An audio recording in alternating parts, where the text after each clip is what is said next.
Rádio Rio de Janeiro, 1400 AM. 13 horas. Você que faz parte do Clube da Fraternidade, contribui para colocar este programa no ar. Obrigado. Rádio Rio de Janeiro e você, construindo um mundo melhor.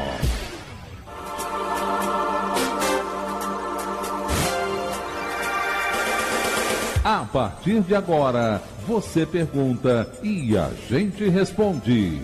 Ligue e participe no ar, respondendo aos ouvintes.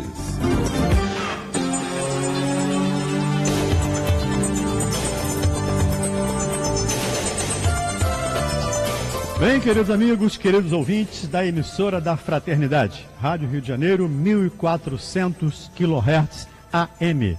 Estamos mais uma vez aqui com o nosso programa Respondendo aos Ouvintes. E, como lembramos toda semana aqui, vamos relembrar as questões que respondermos aqui, as perguntas que respondermos aqui, sempre serão baseados na doutrina espírita. Às vezes recebemos muitas questões que não têm nada a ver, digamos assim, com a doutrina espírita, ou que está fora do contexto doutrinário espírita. E aí nós podemos até emitir a nossa opinião pessoal, a minha, a da Miranda, dos nossos convidados. Mas as nossas respostas serão sempre baseadas na doutrina espírita. Portanto, pode participar conosco, pode ligar, pode participar, e nós vamos responder todas as questões que vocês fizerem. Se não conseguirmos responder hoje, vamos responder na semana que vem. E se não soubermos, vamos dizer, não sei, né? O Antônio de Paula está dizendo aqui, essa pode perguntar, porque eu vou dizer, eu não sei. Então, a gente não sabe todas as questões, nós não sabemos todas as questões, e vamos dizer, não sei. Aí vamos pesquisar juntos, na semana que vem a gente volta aqui para conversar sobre elas. A sua participação é muito importante. Aliás, sem a sua participação, não existiria o nosso programa.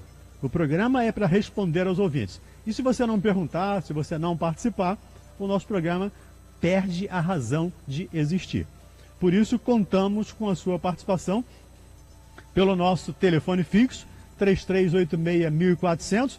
Eu brinco às vezes que esse telefone está quase indo para o museu, e tem uma ouvinte que me escreveu essa semana, por favor, não fala isso, porque eu só faço pelo telefone. A gente entende. É só uma brincadeira aqui, né, do velho telefone fixo.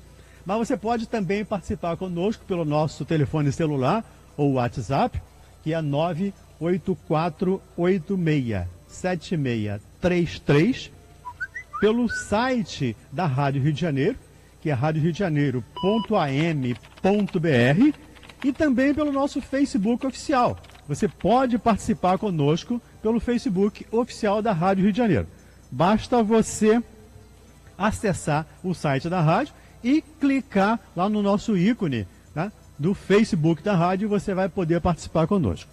Os nossos convidados hoje, nós temos aqui cheio de convidados. Temos 3 convidados aqui conosco hoje, para quem está vendo aí pelo Facebook. O nosso Pado ali na ponta, né, nosso amigo Djalma, e a Maria de Fátima Miranda, que está aqui conosco hoje para conversar com vocês sobre as questões que vocês fizeram.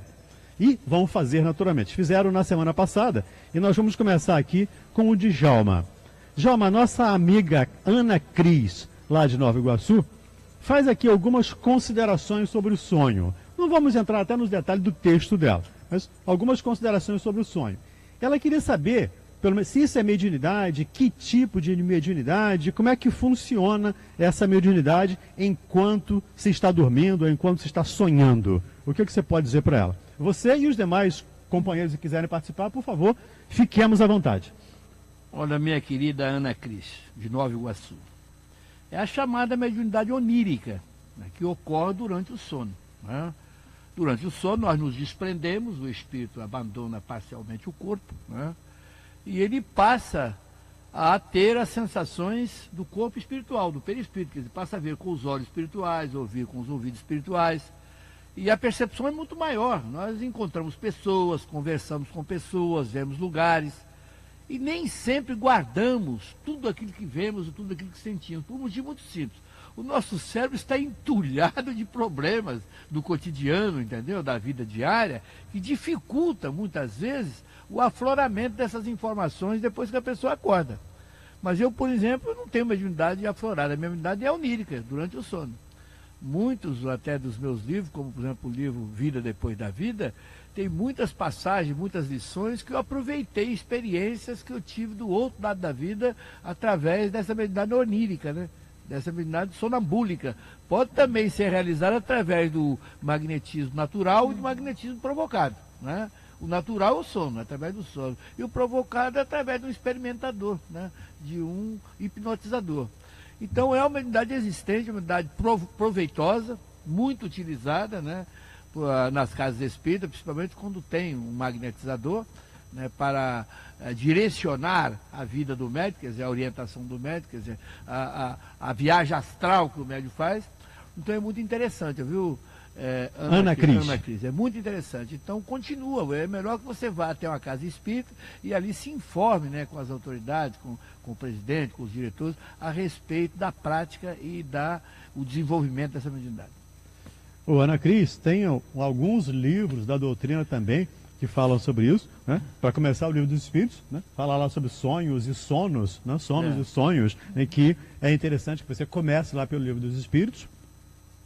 Os livros do André Luiz, de uma maneira geral, também eu não vou saber de cabeça aqui qual deles, mas ele fala também de sonho, de uma neta que está encarnada, encontra com a avó desencarnada, e elas conversam, e a avó começa falando para ela sobre o perigo da fofoca, e ela faz uma metáfora de uma serpente, e o André pergunta, ela vai se lembrar? Não, quando ela acordar, ela vai lembrar que sonhou com uma serpente. Mas isso vai ficar lá no inconsciente, guardado, para que ela tenha cuidado. Então os livros da doutrina também tratam desse assunto. E lembrando também que os sonhos, de uma maneira geral, sempre são simbólicos, né? Sonhamos com uma coisa e normalmente aquilo não quer dizer exatamente aquilo que sonhamos. Aquilo tem um outro significado. Outro ponto que você diz aqui, eu não sonho. Sonhamos todas as noites. Só que não nos lembramos. Eu gosto muito de livro, vou ficar lembrando de livro aqui, um atrás do outro, né? Tem um livro do Hermínio Miranda, chamado Condomínio Espiritual, em que ele mostra essa mediunidade onírica, onde uma pessoa, me lembro o nome da personagem agora, que ela tem essa capacidade de sair sair do corpo, né? Durante o sono, e encontrar com os amigos espirituais, enfim, e fazer trabalhos sérios.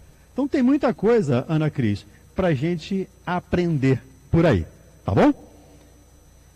Antônio de Pádua, mesmo como falamos aqui no início, a nossa Jaqueline, lá de Nova Iguaçu, elas gostariam de saber de vocês a opinião da doutrina espírita sobre a prática do reiki e sobre a leitura de aura. O que você pode passar para a nossa amiga Jaqueline de Nova Iguaçu? O pessoal de Nova Iguaçu hoje participando aqui em peso com a gente. Obrigado.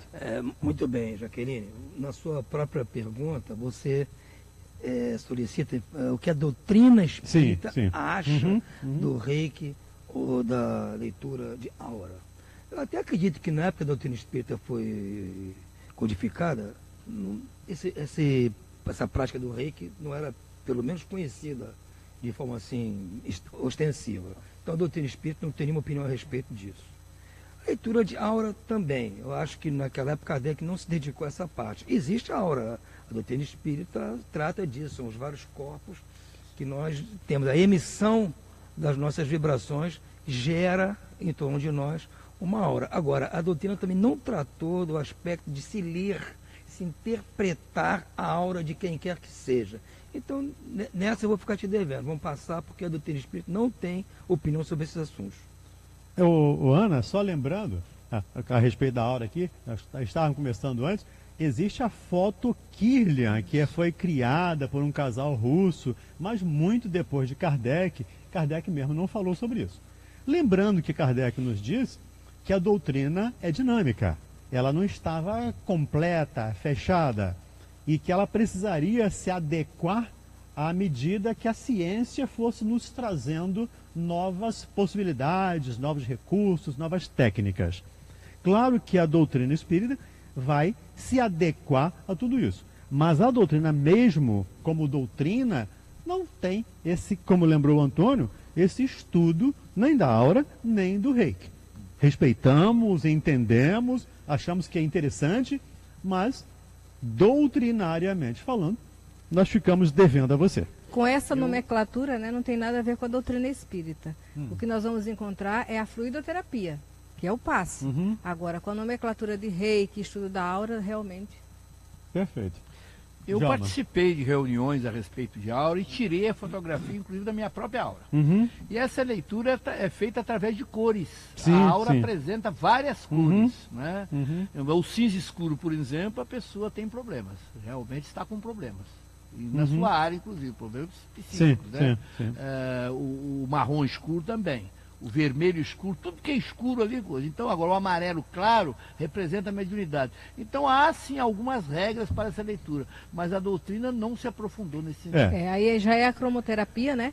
Que não é adotado pelo menos dentro da casa espírita, não se trabalha com cromoterapia. E quando falamos que a doutrina não trabalha, não estamos contra. Por favor, entendamos bem isso. Né?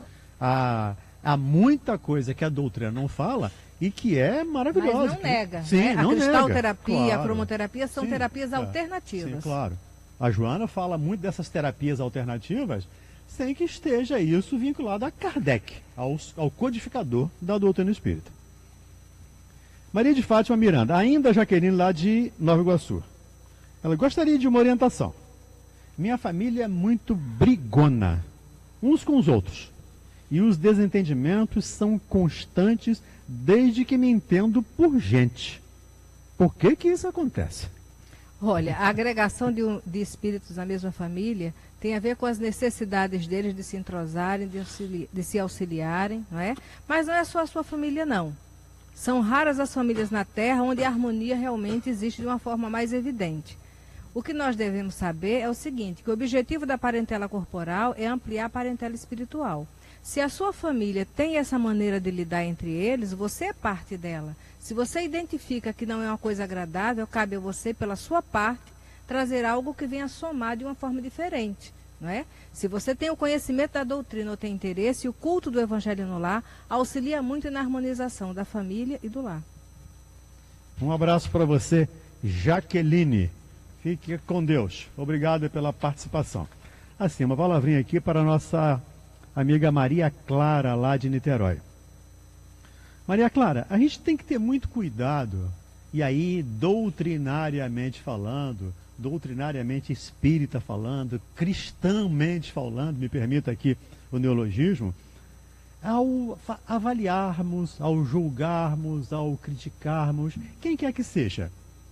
A gente tem que ter um cuidado enorme para nos colocar na posição do outro, como Cristo nos recomenda, para que não façamos avaliações minimamente precipitadas. Todos nós temos algumas dificuldades, numa área ou na outra. Eu tenho as minhas, o Antônio tem as dele, você tem as suas, todos nós temos as nossas. Então a gente tem que ter aquela ideia que o Kardec nos coloca lá no capítulo, não vou lembrar o número agora, se não me engano, 14, fora da caridade, ou 15, fora da caridade não há salvação, do Evangelho segundo o Espiritismo. De sermos caridosos, o máximo que nós pudermos. Por isso que Jesus nos recomendou diante lá da mulher adúltera que atirássemos a primeira pedra. Quem está aí limpo? Quem está sem pecado? Quem pode atirar a primeira pedra? E aí, Maria, os mais velhos, e aqui todos, a não ser a Fátima aqui que é novinha, os mais aqui todos somos, né, já do time da terceira idade, né, saímos primeiros porque tínhamos mais problemas, mais pecados, mais dificuldades. Não atiramos pedra em ninguém. Então a gente tem que ter esse cuidado de fazer o possível para não atirar pedra e entender o momento do outro, Maria Clara.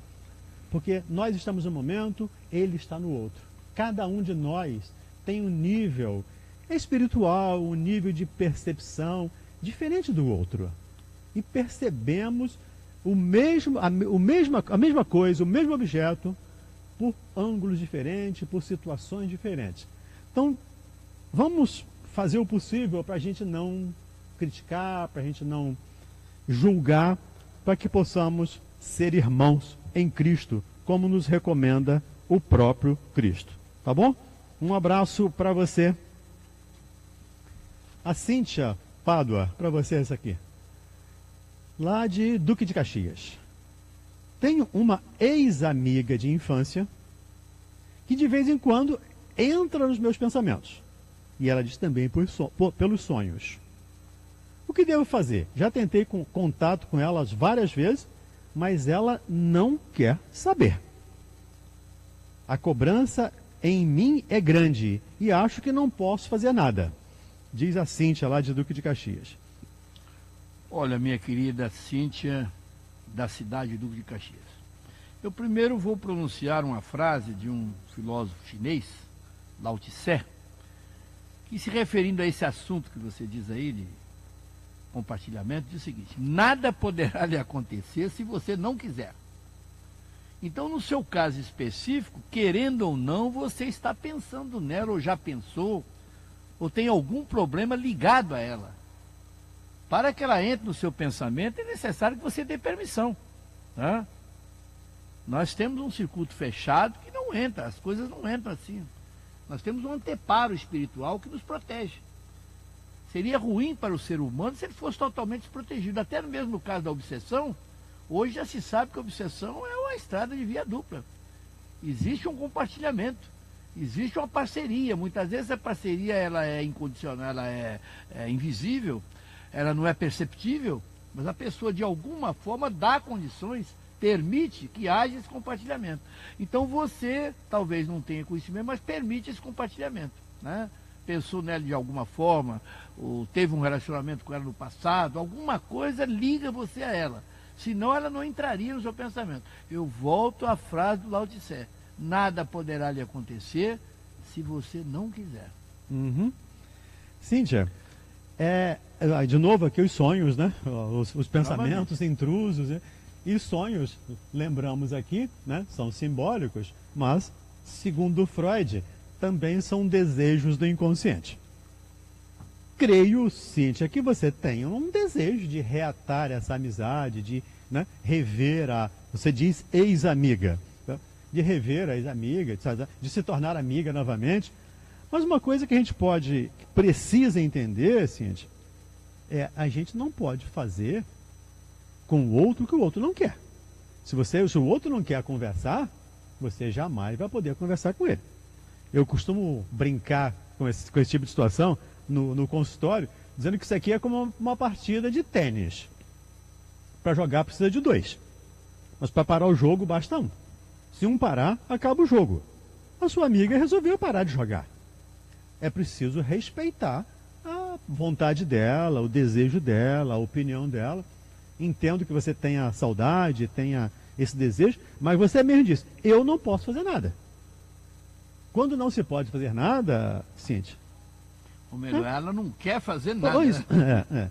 E tem um dito popular aí que o que não tem remédio, remediado está, né? Já está remediado, já tá com remédio. Então, já está medicado. Então, tranquila, Cíntia. O que você pode fazer?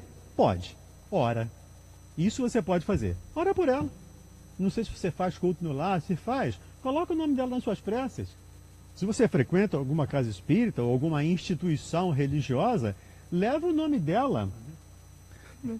Leva o nome dela para essa instituição, para que orem por ela, e com certeza isso vai melhorar, mas respeitando a opinião dela. Tá bom? Antônio de Pádua, o Márcio lá de Belfort Roxo pergunta aqui: será que nós podemos sentir quando um espírito nos toca fisicamente? Um espírito pode nos tocar fisicamente e nós sentimos isso? Bem, Márcio, de Belfort Roxo, olha, possível é, porque os espíritos têm a capacidade de interagir com o fluido cósmico universal. E sendo assim, eles podem fazer com que objetos se transportem de um lugar para outro, alguns efeitos físicos mais complicados é através do fluido cósmico universal que eles o produzem. Então é muito possível que eles possam, através de um efeito desse gênero, fazer com que você sinta um toque físico, como se fosse uma pessoa tocando em você. Eu acho que é possível, com certeza é. Inclusive lá no livro dos médios é uma explicação sobre como os espíritos fazem objetos passar através de parede, objetos se transportarem no ar. É por essa técnica da ação do fluido cósmico universal. Se você tiver um tempinho, dá uma olhada lá no livro dos médios. Não vou te garantir exatamente qual é a parte, que eu não me lembro aqui, mas tem essa parte que fala sobre isso. E aí você pode estender para um toque. Não é nada complicado, no meu ponto de vista. Mas e tem um detalhe, se você me permite, Antônio, é o seguinte, que se tiver um médium presente, pode sim. Aí então ele vai utilizar o ectoplasma do médium, e a minha mãe levou um tapa, certas vezes, de uma assombração. Levou um tapa. A empregada dela depois ficou provando que a empregada era médium. Né? Ela foi na cozinha à noite, a casa era mal assombrada, né? E ela levou um tapa. Depois então foram à casa espírita, e esse espírito se comunicou e disse o seguinte: eu não queria bater, nem conheço essa senhora, que era minha mãe. Eu queria apenas chamar a atenção, porque eu fui assassinado ali há não sei quanto, parece que 30 anos atrás, e não consigo sair dali. Eu preciso de prece. Aí fizeram a chamada novena, né? 9 dias rezando, e ele depois, professor, eu estou indo embora. Acabou, não estou mais ali. Então ele usou do ectoplasma da empregada, minha mãe, e deu um tapa no rosto dela. Quer dizer, né? Tem muitos casos desse, Márcio. A literatura espírita traz alguns casos desse. Enquanto o Djalma estava falando aqui, me lembrei do Chico, que levou uma vez um soco e que quebrou inclusive um dente. Né? Levou um soco no espírito e quebrou o dente dele. E ele depois pergunta ao Emmanuel, mas por quê? Me bateram. Me bateram assim, sem saber por quê, nem sei por que eu apanhei. E o Emmanuel disse para ele que o espírito que estava obsidiando a pessoa que estava ali conversando com o Chico estava tão arraigado àquela mulher que a única maneira, veja a que ponto o Chico chegou, né? Que instrumento o Chico chegou. A única maneira de desligá-lo daquela pessoa que ele estava obsidiando era se voltar contra o Chico. Enquanto ele voltou para dar um soco no Chico, eles tiveram a oportunidade de proteger a pessoa que estava conversando com o Chico e afastar aquele espírito daquela pessoa que estava ali. Não sei se é uma mulher, não me lembro agora. Afastá-lo daquela situação. Então, isso é uma coisa que acontece? Sim, pode acontecer. Não é uma coisa comum, tá, Márcio? Que fica acontecendo todo dia, em qualquer lugar. Mas, como lembrou o Djalma, se tendo um médium de efeito físico por perto, não precisa estar nem no ambiente, mas de efeito físico por perto, isso facilita bastante o trabalho deles. A dona Ivone teve um braço fraturado. Antes da reunião, o doutor Bezerra orientou ela que não saísse, que não fosse ao centro aquela noite. E ela foi. E ela sofreu empurrão e fraturou o braço. Não é? Quando nós vamos estudar a respeito da influência espiritual nos processos obsessivos na área do sexo, vamos ver lá Santo Agostinho falando dos espíritos íncubos e súcubos, pessoas que têm a sensação de que realmente estão no ato sexual. Não, as mulheres, principalmente as mulheres, diziam, e daí surgiram os chamados semideuses, né? Perseu, então, na mitologia grega, que na verdade não era filho de Deus, coisa nenhuma, mas as mulheres sentiam a sensação de que realmente estavam sendo possuídas. Ainda tem algumas ouvintes aqui, pessoas perguntando sobre o Marcos Demário. Renata, o Marcos teve problemas familiares, problemas pessoais e pediu para se afastar um pouco da rádio. O Marcos estava trabalhando aqui, olha, nós somos voluntários, mas ele estava trabalhando 5 dias por semana na rádio. E ele precisa cuidar da vida dele, né? Precisa ganhar dinheiro, precisa pagar as contas. E a gente vem aqui, nós somos voluntários. Então eu, Antônio, todos que estamos aqui somos voluntários. Ele precisava cuidar da vida dele, pagar as contas, enfim, rever a vida dele. E pediu para se afastar um pouco. E está fazendo agora os programas gravados. Então, os programas que ele fazia gravados, ele continua fazendo gravado. E prestou um excelente trabalho aqui pra gente, foi um trabalho maravilhoso que ele fez aqui, muitas mudanças boas, a gente agradece muito, mas nem sempre podemos contar com a presença da pessoa aqui. Na sexta-feira passada, no programa Ouvindo Você, eu não pude vir. Eu estava, né, ocupado, fazendo uma outra atividade e pedi ao Cristiano para fazer aqui para mim. Então, de vez em quando, a gente tem esse impedimento. Eu já passei 1 ano fora daqui, por também problemas de saúde, problemas pessoais. A gente tem essas situações e, às vezes, a gente tem que se afastar um pouco. Tá bom, Renata? Renata e ouvintes que nos perguntam sobre o Marcos. O Marcos continua trabalhando conosco, continua nos ajudando. continua escrevendo livros, continua fazendo palestras, enfim, ele continua com as atividades dele. Mas agora um pouco menos aqui na rádio. Um abraço para você. Estamos fechando aqui o nosso primeiro bloco. Nós voltaremos em alguns minutos. Um abraço, até já. Você está ouvindo pela Rádio Rio de Janeiro o programa Respondendo aos Ouvintes. Rádio Rio de Janeiro. Muito bom ter você no Clube da Fraternidade. Graças à sua contribuição é que este programa está no ar pelas ondas amigas da sua Rádio Rio de Janeiro. Obrigado. Você pode ser vencedor de si mesmo e do mundo. Nunca desista de viver. Campanha pela vida contra o suicídio. Compromisso da Rádio Rio de Janeiro, a emissora da Fraternidade com você. Novo ensino médio. Quem conhece, aprova. Eu quero fazer jornalismo. Eu quero ser professora, é o que eu amo. Eu quero um curso técnico para já poder trabalhar. Agora, com o novo ensino médio, você tem mais liberdade para escolher o seu futuro, de acordo com a sua vocação. Quem conhece o novo ensino médio, aprova. Já é assim com 72% dos brasileiros, segundo pesquisa do Ibope. Acesse mec.gov.br e saiba mais. Ministério da Educação, Governo Federal, Ordem e Progresso. Mednesp no Rio de Janeiro, entre os dias 14 e 17 de junho, acontece a 11ª edição do Mednesp, Congresso de Saúde e Espiritualidade com o tema central Ciência, Saúde e Espiritualidade, construindo práticas e desenvolvendo saberes. O evento acontecerá durante o feriado de Corpus Christi no Rio Centro. Não perca essa oportunidade. Participe. Inscrições pelo site www.mednesp2017.org.br ou através do telefone 0 operadora 21 22 4476. Organização Associação Médico Espírita do Brasil e AMI Carioca.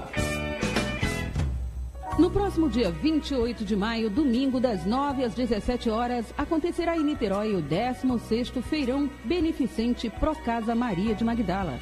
Anote na sua agenda. Será no Centro Educacional de Niterói, Centrinho, Rua Itaguaí, 173, Pé Pequeno, Niterói. Lá você encontrará a venda de livros, CDs, artesanatos em geral, doces, bebidas, almoço e muitas delícias.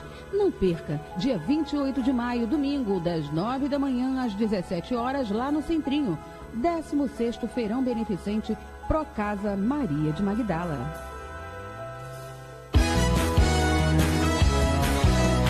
Rádio Rio de Janeiro, 1400 AM, a emissora da Fraternidade.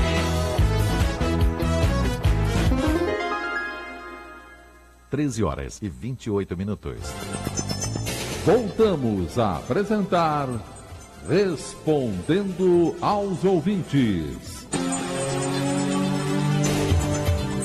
Bem, queridos amigos, queridos ouvintes, estamos de volta com o programa Respondendo aos Ouvintes. Eu, Valdenir Cruz, e hoje cercado aqui de muita gente boa, a Maria de Fátima, o Djalma e o Antônio de Pada. A equipe hoje está completa aqui para conversar com você, para responder você sobre assuntos doutrinários.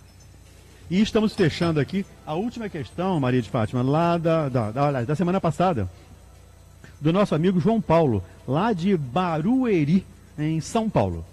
Ele pergunta quais os sintomas, bota aspas naturalmente na palavra, sintomas físicos da influência de um obsessor. De uma obsessão, qual é o sintoma físico que existe, se é que existe algum? Porque o sintoma é mais do que o outro sente, né? O sinal é algo que você vê por fora. Quer dizer, a obsessão, a irritabilidade, né? Que aí é algo que você está sentindo, mas está mais interior. A irritabilidade, mal-estar físico, e aí seria realmente dores de cabeça, né? Varia muito de acordo com o envolvimento do espírito que está ligado a você. Agora, termina culminando às vezes em enfermidades que ficam plasmadas no corpo físico. E claro, João Paulo, depende muito da natureza do espírito. Você pode sentir medo, você pode sentir raiva, você pode sentir ódio, você pode sentir pânico, você pode sentir a dor que o espírito está sentindo, você pode sentir mil coisas. mas depende da sintonia, entendeu? Depende da maneira como o espírito esteja sentindo isso. E tá o bom? nível, né? Porque no caso de subjugação, você chega a atitudes bem ridículas até para quem está vendo de fora. Sim, perfeito. Djalma, o Marcelo Serra, lá do Andaraí, aqui pelo nosso telefone fixo, pergunta: por que se tem de falar alto durante a leitura do Evangelho no lar? Por que se tem de ler o Evangelho em alto e não pode ler só para si mesmo? Olha, meu querido amigo Marcelo Serra, do bairro do Andaraí, eu não sei qual foi a sua fonte de informação, mas pelo que eu sei, a leitura deve ser uma leitura baixa, uma leitura de voz baixa. Eu, por exemplo, quando faço o Evangelho no lar, muitas vezes só trabalho com pensamento, já que eu faço sozinho, né? Porque a minha esposa é evangélica, então eu faço sozinho. Então eu faço na base do pensamento, eu leio com o pensamento, né? E quando falava, no início que eu falava baixo. Participei de vários cultos no lar em outras casas, inclusive com o nosso querido falecido Mileco, né? E sempre baixinho, ele falava baixinho, eu falava baixinho, tinha um outro não vidente, o Anselmo, que também falava baixinho, tinha a dona Creuza, que era a esposa do Anselmo, também falava baixinho. Então eu não tenho nenhuma experiência de culto do Evangelho do Lar falando alto.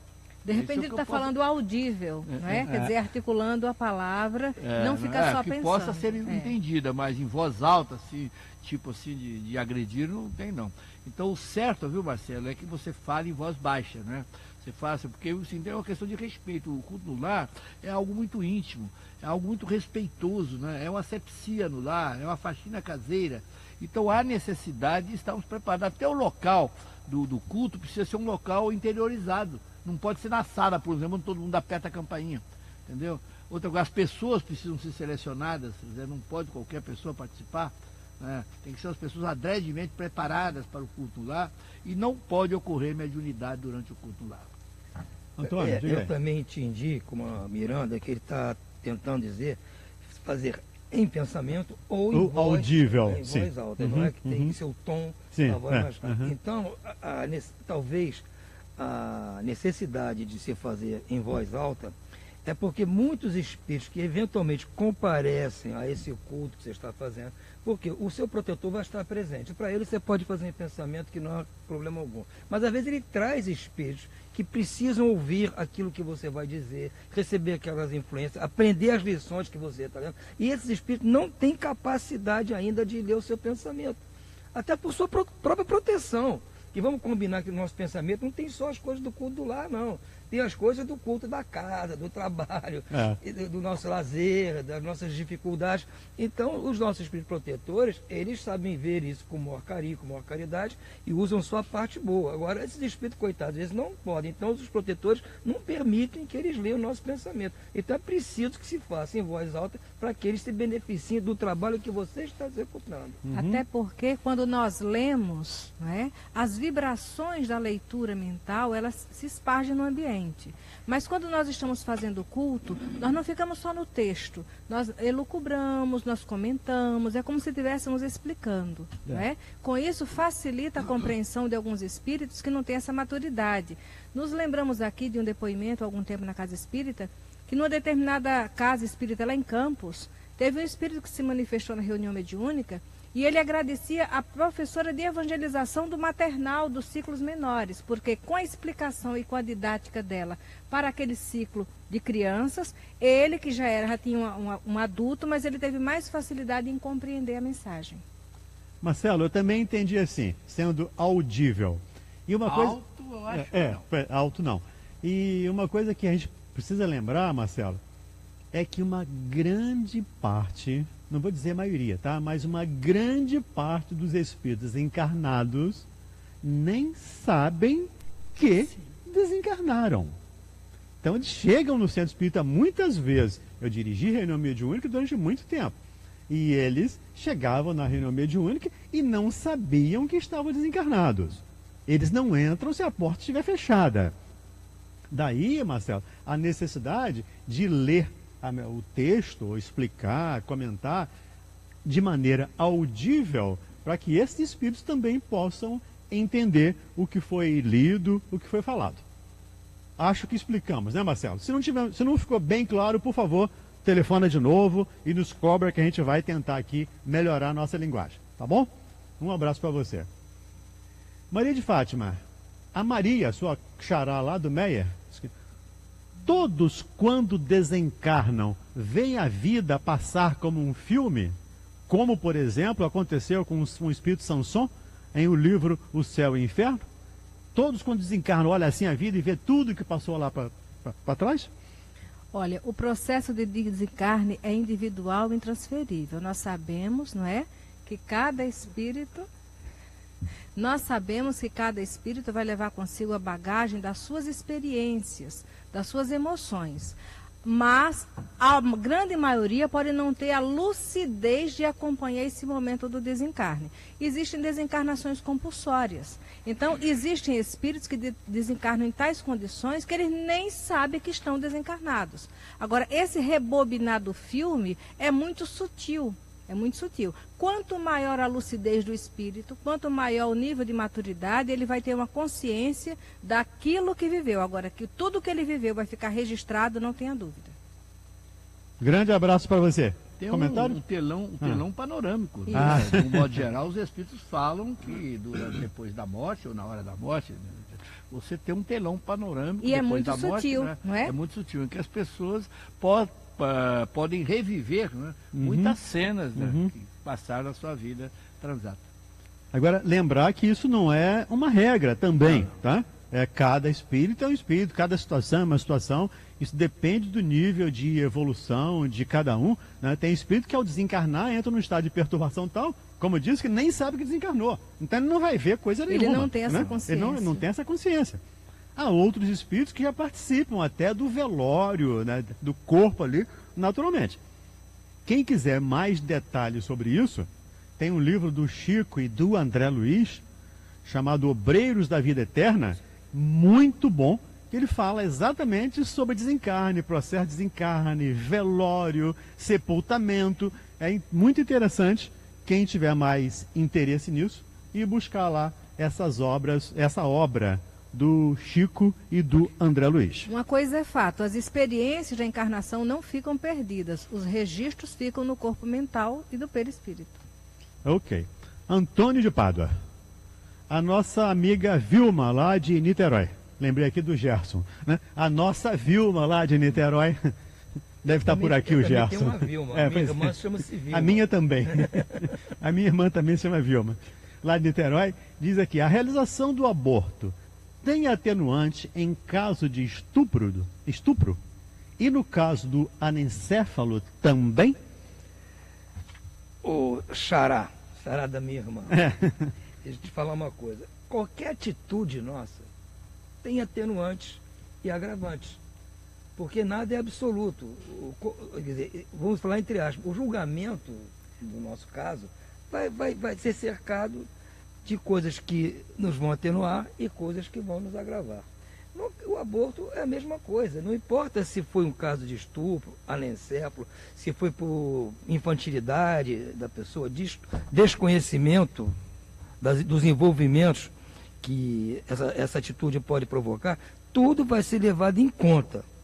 Agora, isso também do lado da atenuante. Agora, agravante é a pessoa fazer isso, vamos dizer assim, de caso pensado, com um fim absoluto de um fim frívolo, sem um propósito digno ou coisa parecida.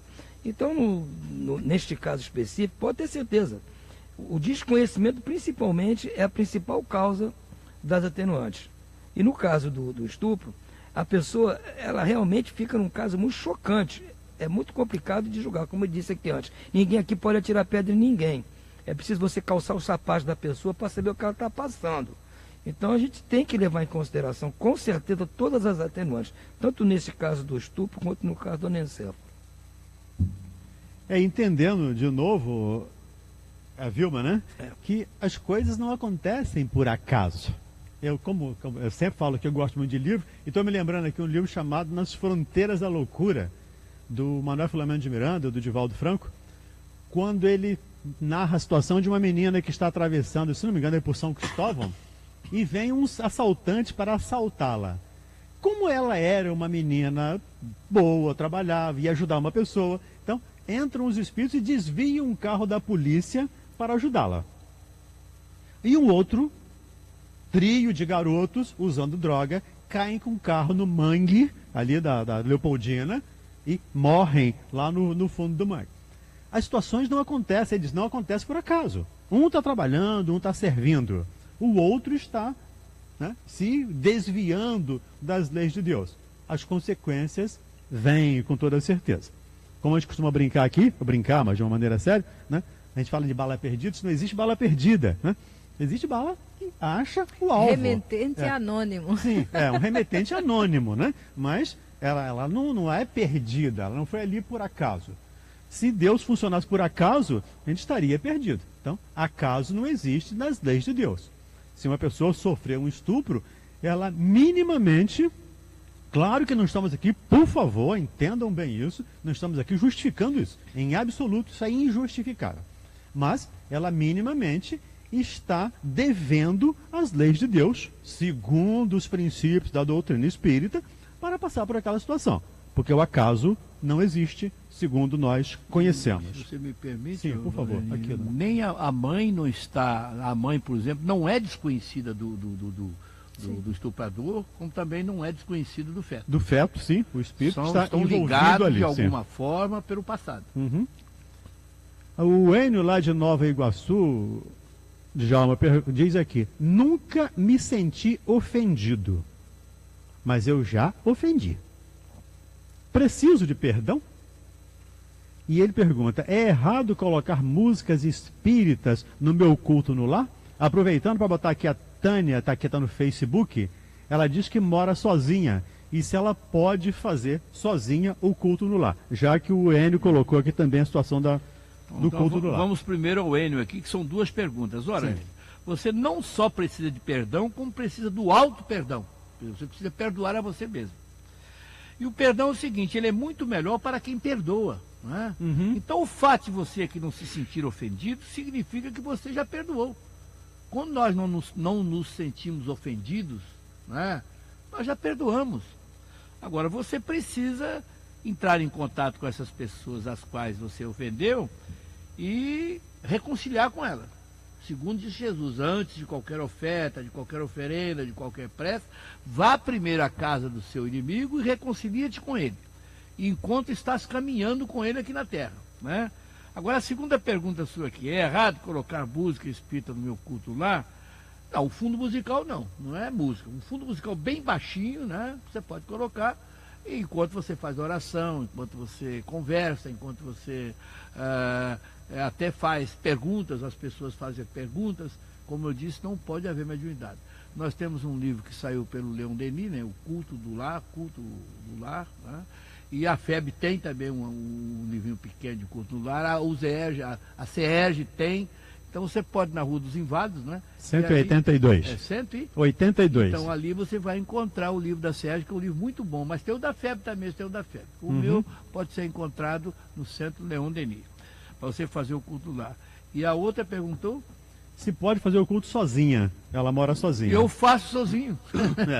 Não há problema nenhum. Você pode se isolar-se num local mais assim retraído, num local mais íntimo, e você faz o seu culto lá. Você lê uma pequena página, depois então você faz a prece, de preferência o Pai Nosso, ou uma outra prece que você queira, né? Você faz os seus pedidos, não é proibido pedir as coisas, né? E depois então você encerra novamente, agradecendo a Deus, a Jesus, a oportunidade de estar ali presente. Você não estará sozinha, só aparentemente, fisicamente. Você estará acompanhada pelo seu anjo da guarda e por muitos espíritos que vão se aglomerando na medida que você dá intensidade a essa prática. Ô Enio, o que a gente fala da música, a música é perfeitamente normal, até saudável. O que não dá é para ser um ritual. Eu não posso fazer uma prece sem uma música. Eu não posso fazer um culto sem uma música. Aí vira um ritual. Eu preciso colocar uma música. Aí não. A música não é uma condição sine qua non para você fazer um culto ao Evangelho do Lar. A condição é que você esteja bem, que esteja equilibrado ou buscando equilíbrio. Aí sim é importante. Mas botar uma música, como diz o Djalma aqui, um fundo musical suave, leve, né, que não incomode a quem estiver ouvindo, né, a leitura. Né, não incomode, não atrapalhe os espíritos que estão ouvindo, que também estão lá ouvindo. Então, nada de errado com isso, tá bom? Um abraço para você. Maria de Fátima Miranda Vasconcelos. O Márcio, lá de Belfort Roxo, diz aqui, ou faz uma pergunta. Meu pai tem 80 anos, sendo que há 8 ele ficou cego. Quando ele desencarnar, ele vai voltar a enxergar? Ele diz, o espírito enxerga? Pergunta lá o Márcio de Belfort Roxo. Sim, o espírito enxerga, não é?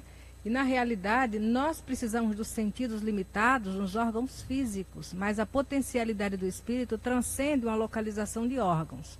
Se o seu pai viveu durante 80 anos e há poucos anos é que ele ficou cego, se ele lida com essa cegueira sem rebeldia, ele não vai ter dificuldade de recobrar a visão.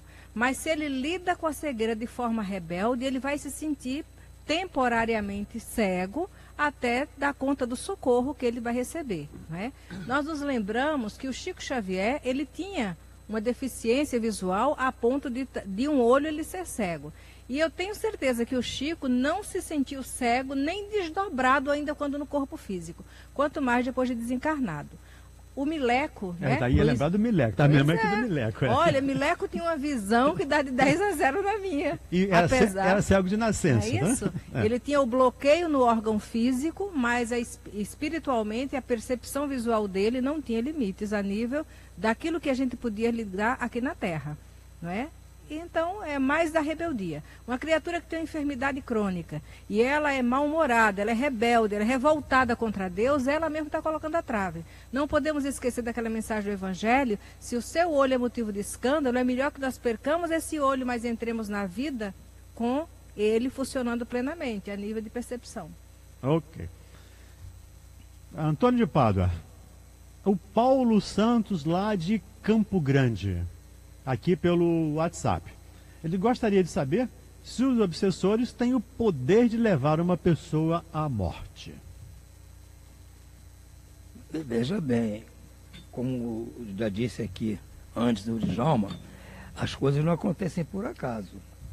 A morte acontece por uma consequência das suas ações no passado. Ou seja, a forma como você vai morrer, o momento, as circunstâncias vão depender vamos dizer assim, da sua programação, daquilo que você fez antes, não daquele momento específico. Aquilo é uma consequência de outras ações suas no passado. Um obsessor pode, sabedor, talvez, dessa sua circunstância, aproveitar-se disso e se intitular o causador do processo. Mas ele não tem o poder de fazer vocês... Aliás, nenhum ser humano tem o poder disso. Não tem esse poder. Eles são agentes da lei de Deus. A lei de Deus é que vai provocar a morte em você. Quem vai executar o ato é um agente. É um executor, é o escandaloso, como disse o Jesus da história dos escândalos, né? Então o obsessor também não tem esse poder de chegar para você, de causar morte a você ou qualquer dano. Ele é apenas o agente usado pelas circunstâncias da lei divina para que o ato se proceda. Lembrando lá para o nosso amigo, eu sempre lembro aqui, sempre digo aqui, os espíritos, né, por melhores que sejam ou por piores que sejam, não têm o poder de nos criar doenças ou de nos fazer saúde. Né? Eles vão aproveitar o que existe em nós, tendências, dificuldades, e a partir daí potencializar isso. Mas eles não têm o poder de me matar ou me levar à morte se eu não estiver com esse pensamento na cabeça, se eu não estiver na sintonia com ele. Se eu não estiver na sintonia, ele nem vai chegar perto de mim, ele não vai conseguir nem me influenciar. É o caso daqui, há algumas semanas, alguém perguntou sobre suicídio aqui, se o espírito poderia provocar o suicídio em alguém. Foi a mesma história, né? Ele não pode fazer você suicidar, ele pode, como você falou, aproveitar as tendências que você já tem e insuflar aquilo, escurecer um pouco sua mente para as pessoas que estão tentando convencer você de não fazer aquilo, mas a decisão é sua. No caso de ser assassinado, não é decisão sua ser assassinado, é uma consequência das coisas que você fez no passado, nesta mesma vida ou em vidas pregressas, mas sempre no passado. Djalma, a Rejane de Nova Iguaçu. Ela disse que ela é espírita, frequenta a casa espírita, e ela nunca sentiu sono na casa espírita, durante as reuniões. Mas ultimamente ela entra na casa e quase que entra em estado alfa, né? Em sono alfa, quase que é em sono profundo. E quase que bate a cabeça da cadeira. Aí ela vai tomar café, lava o rosto, volta e sono continua. No dia seguinte, a mesma coisa. E quando ela sai do centro espírita, está tudo normal, totalmente plena, ativa, em vigília completa. O que ela pergunta, o que pode ser isso? O que você pode me dizer sobre isso? A Rejane, lá de Nova Iguaçu. Olha, minha amiga Rejane, da cidade de Nova Iguaçu. Pode haver, sim, influências espirituais.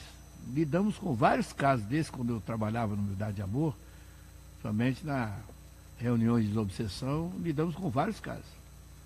Uma das terapias eficientes é lavar o rosto, tomar um café forte, quente, né, antes. Isso aí é importante, fazer uma prece. Mas esse preparo para comparecer a uma casa espírita, uma instituição espírita, ou qualquer outra instituição religiosa, ela não começa dentro da casa, não. Ela começa em casa, antes de você sair de casa. Eu, por exemplo, quando vou ao centro, e fui a sexta-feira, voltei a comparecer ao meu centro de origem, né, o Aimoré, eu fiz uma prece antes em casa, antes de ir para o centro. Quando eu cheguei lá no centro, eu fiz outra prece ao sentar em uma das cadeiras, bem atrás, no cantinho, fiz a minha prece e fiquei quietinho ali, como dizia o Chico, né, mineirinho, quietinho ali, né, aguardando, ouvir toda a palestra, depois a prece, depois então o passe. Então há necessidade de um preparo anterior, né?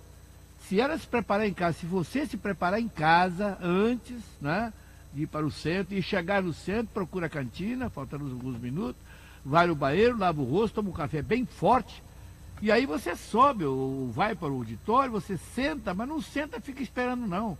Você senta e ora. Pede a Jesus que lhe dê proteção, né? Eu uso, você poderia usar aquela frase do Saulo no caminho de Damasco: Senhor Jesus, o que queres que eu faça?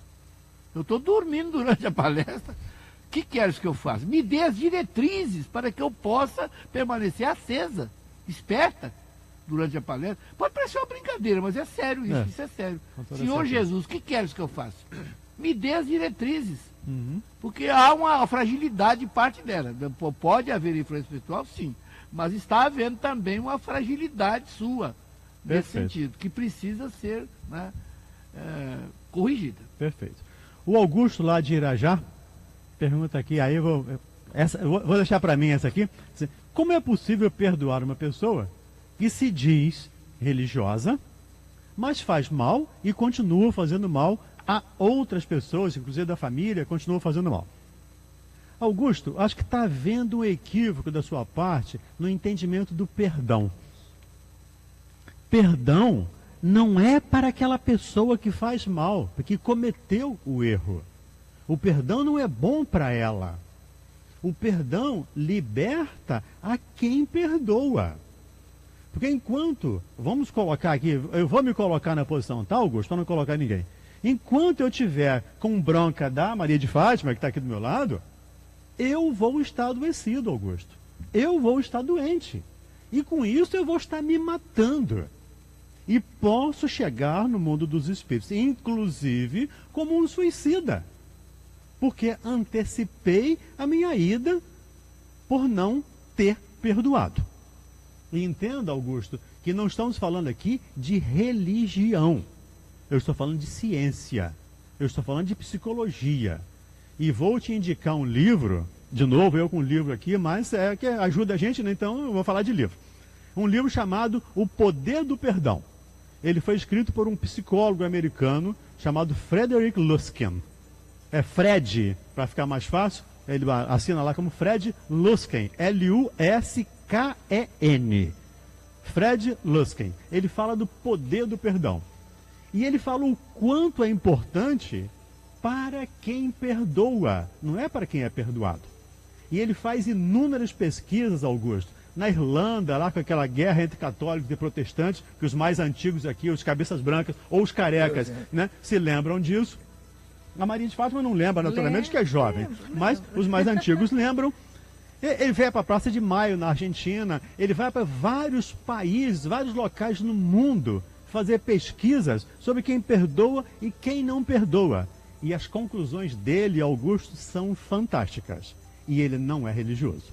Eu não sei nem se ele tem religião, porque ele não fala disso.